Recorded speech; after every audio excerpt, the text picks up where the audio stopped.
What the fuck, 2021. In my Camaro. I thought the battery was dead, so I got it to a little charger box out there. It'll turn over, but it won't start. Here, I'll show you. It's got a charge. Hood's open and all that good stuff, of course. There's a thing on the indicator. Of course, it doesn't tell me what it is, but when I turn the key, my hand's off the key and it's still trying to start. But it doesn't. I've been trying for a few minutes now.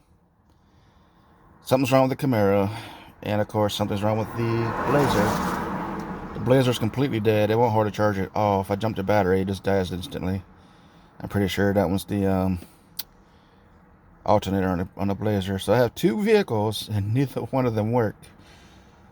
So what the fuck, 2021? Anyways, I had to call out of work because I can't get to work, and I guess for now the only option I have, I don't know, have one of these towed and fixed in this shop or something. I don't know which one. But anyways, if you have any suggestions or if you've seen this before, let me know.